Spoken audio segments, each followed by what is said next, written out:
Born in Tennessee, but Yes. then moved with your mother to California. And Age 2. Age 2. Did you get most of your early film watching through television or in theatres? It was a pretty good mix. I mean, I'm sure I saw tons of stuff on television, but my mom was really, really young, and my parents were really young, so you know, movies were about the only thing that they could afford to do. And they, even before they could afford to take a babysitter, hire a babysitter, it was either cheaper to just take me. So, as opposed to in England, you're not restricted to stuff. You can go see movies, like R-rated movies and restricted films, if your parents take you to see them. And they never qualified what I could see. You know, they just figured there was nothing in the movie that would ever bother me. So at a very, very young age, I was like seeing The Wild Bunch and Deliverance and all these things. And so I was just always seeing adult and adult kind of entertainment, but I also watched all kinds of classic movies on television. And did you think very early on that you actually would quite like to do it yourself? As a child, if you watch movies and you like them and you want to be a part of them, then you think about the acting, because that's all you really know about is the actors. So you see, those are the people that you see. So they're the ones doing what you want to do. If you want to be involved in movies, then naturally you want to be an actor. And I even remember at a very, very young age, my mom like telling her friends when they'd be over at the house, "Oh, Quinn is going to be a director one of these days." And I go, "No, I don't want to be a director. I want to be." I didn't even know what a director was. You know, I want to be an actor.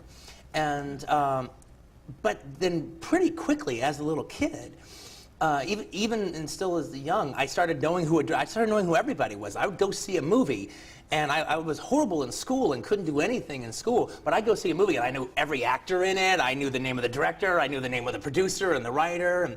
And I just started getting an encyclopedic knowledge about that stuff. So you had that knowledge, but you decided you didn't want to do too much school after about 16. Yeah. Oh no, I definitely quit school. Well, school was horrible for me. It was the worst institution ever imposed on me. It was, to me, school was prison. I hated school. So you jumped out of prison and you did a number of jobs, including famously working in a porn cinema. Yes, I did. Yeah, that was actually the first real job I ever got. At age 16, I got a job as a usher at the Pussycat Theater, which was a porno cinema. I mean, full-on XXX porn.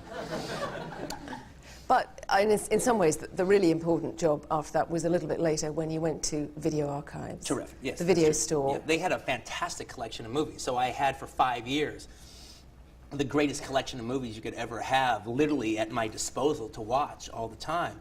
And at the same time, you were also developing your own screenplay and making your own film over quite a long period, about 4 or 5 years. Is that right? Yeah. I started shooting a short film. She was by a filmmaker that I had met along the way named Fred Olin Ray let me borrow a 16mm camera. And I started making a short film. And then I said, after shooting that for a little while, I go, wait a minute.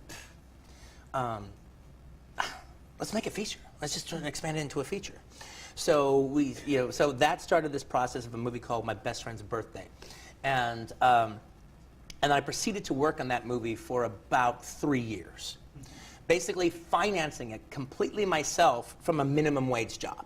So we would shoot, and then that would be it, and I'd run out of money, I'd raise a couple more $100, and we'd do it again. That drug on for about like 3 years. And were you happy with it? Well, I started putting it together and kind of realized I didn't have what I thought I had. And so what happened was with this, I was, oh my God, this was just all for nothing. And I'm kind of going to be a laughingstock. I got nothing to show for all this work. However, the stuff I did in the first, say, year and a half or 2 years, well, that was the really student filmy amateur stuff. But the stuff I had done in the last year of shooting, that wasn't bad. It was pretty good. There was a genuine, definite progression. And so I looked at it as like, well, okay, look, that was my film school. I didn't know how to make a movie before I did this, and now I did this, and now I do know how to make a movie. And it was my film school, and it was a pretty goddamn cheap film school. And to this day, I actually think that, other than the film history aspect of film schools, that rather than go to film school, just get a camera and try to start making a movie.